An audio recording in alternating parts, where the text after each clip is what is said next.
Hey everyone, this is kind of a special Planeswalker review. It's kind of late. I'm sorry. I had a shitty weekend basically. Um, I was did terrible at the pre-release, and I kind of felt like shit. So this is gonna be very late. This is the first time I'm actually seeing this card. This is Kiora the Crashing Wave. She's the newest Planeswalker. She's from the second set of Theros, Born of the Gods. She is. I'm not sure what she's supposed to be, honestly. Maybe she's a merfolk? If that's the case, she's the first merfolk Planeswalker, and she's Simic colors, which is very interesting. Um, she's 4 mana, 2 green and a blue. That's why I said she's Simic colors.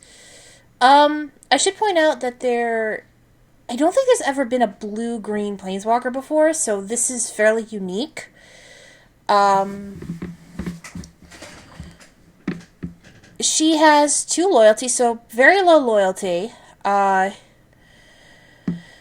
Um, but she seems pretty interesting, actually. Her +1 is, until your next turn, prevent all damage that would be dealt to and dealt by target permanent opponent controls. So you protect an opponent's permanent, but it can't hurt anyone until it's your turn again. So it's kind of an interesting way to dick around with the game a bit. You'd think I'd start bitching like, oh, come on, just prevent it damage from and, let it die or something. But you can still exile it and shit like that. So you can work around it, but until you do, um, essentially you have to deal with it. Basically just becomes an indestructible blocker for that person, and it can't kill or hurt anything. And it's freaking hilarious. And it doesn't say just to you, it's for everyone. So I think people might be tempted to keep it on the field if somebody's playing, say, Green Smash or Red Burn, something like that. Her negative one is draw a card, and you may play an additional land this turn. Mana Ramp.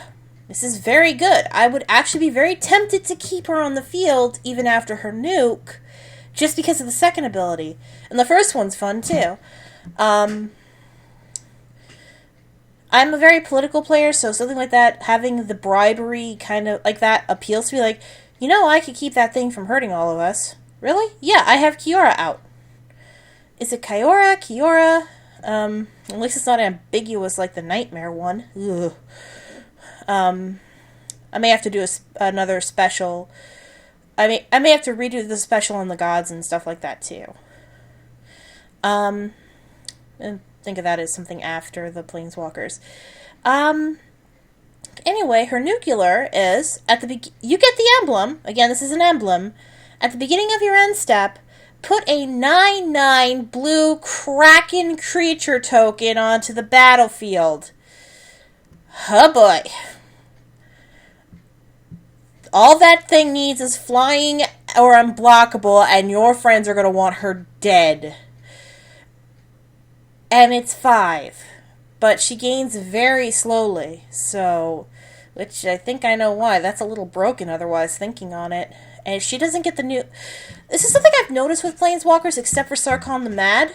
They're usually like a few steps away from the nuke. You have to use the plus whatever ability 2 or 3 times before they're up to the nuke, if you get them out first. That's the common thing with Planeswalkers that I've noticed.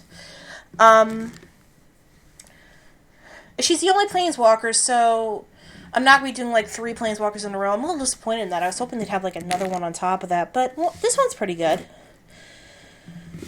I don't think she'd be a big target for death or exile, because you can exile Planeswalkers with, say, an Oblivion Ring, I found out.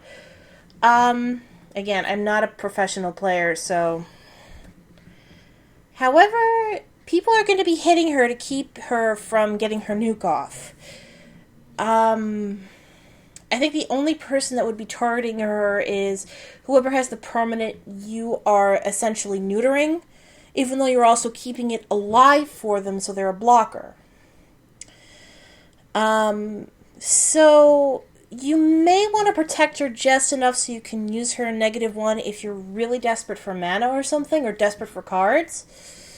But at the same time, be ready to not get her nuke off, because no way in hell are people going to let you get that emblem unless you are really lucky or they've got something really more frightening on the field to deal with. Honestly, I'm pretty sure people are going to prioritize Jace the Mind Sculptor over her any day of the week. And they might prioritize one of the older Elspeths. So, she's a fairly interesting card, to say the least.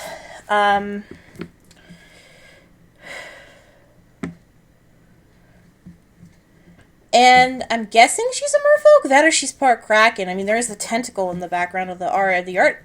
This is probably the most elaborate planeswalker art I've seen in a long time. And I've seen the Tibble art. I've seen, the Sorin art. The second Sorin art's pretty elaborate. But this is it's got it's very actiony too. Tamio's was as well, but I think this is slightly more elaborate. But this is a very interesting planeswalker. I'm not 100% sure how I feel about this one.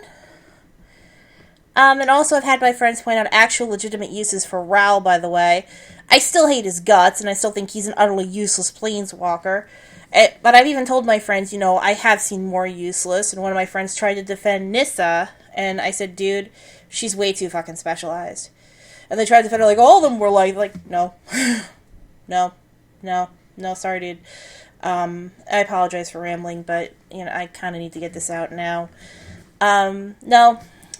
The original Planeswalkers weren't... Jace sure as hell wasn't specialized. Chandra wasn't specialized. Garruk wasn't specialized. I have the original Lejani. He's sure as hell not specialized. Not in the way Nissa was. And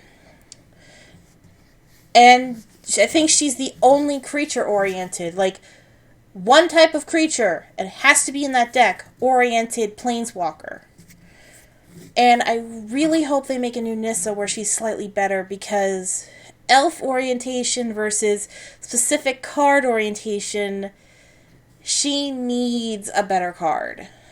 But in the meantime, you can now release the Kraken if you get this one up to 5. So, she's pretty good. Also, I want to give a special shout out to hellsing 920. The L's are actually ones. He does a thing called Reaction and Review, and apparently he just discovered my Planeswalker reviews. I forgot he was a Magic player. I think he said once he was, but I wasn't sure if he was still into the game or not. So, I didn't think he'd find anything super interesting on my channel. But, to promote it, I sent some movies there. I sent him the Mad Max trilogy, all but the third one he really liked. I also sent him the 2 Ginger Dead movies, which I still feel horrible about. And I feel even worse about what else I sent him. I sent him Where the Dead Go to Die. I sent him, was it Salem Slaughter or something? Salem something. I think it was by Rob Zombie. I don't remember. I just know I had seen a review of the movie. The person didn't like it, but I think I would, because I have very odd taste in movies. And I sent him John Dies in the End, which I really liked, but Hellsing, if you're hearing this, you might not like it because it's a little on the Eraserhead side, and I like those types of movies. I love those types of movies big time. I can figure them out. I love overthinking them. I love doing that, but that's just the way my mind works. I'm not 100% sure you're going to like it, but I figured I really liked it, so maybe that's something. Dead Go to Die I just sent because it is a pure shock value thing. Although, I know you've said, everyone, it's usually half the people that, oh my god, it's so shocking. In my case, I'm going to say, I heard it was so horrible that it went into the funny zone for some people. But it's also so wrong, and you're probably going to need a shower after it. Not because it's the most shocking thing in the world, but because the subject matter the guy attempts to make shocking is so bad that you do feel a little dirty. At least it's what I heard. I can't legitimately say. Part of me wants to see it myself, but I kind of want to see your reaction to it. The third one, I have no clue. I just got it because it looked interesting. It was either that or Frogtown. Maybe next month I'll get you Frogtown, or the next after you do these three, I might hopefully get you How It Comes to Frogtown next if it's still on your list. But yeah, I want to give a shout out to him. Hopefully he enjoys at least one of those movies. I'm hoping he enjoys John Dies in the End, because that's the good one, the one that I liked. If not, oh well. At least I tried. That's the only one I'm recommending. That should tell you what I know or what I think of the other movies. But anyway, I better stop rambling because this is turning into like my old videos that were 10 minutes long. But I figured I'd cover all that. Again, sorry this review's a little on the late side. But I will talk to you guys later. And I might do a special thing probably after. I was going to do it like at Theros, but I think I'll just rework it to do it after Theros is done, where I review all the gods. Which means Xenagos will be making a second appearance. So I will talk to you guys later. Bye!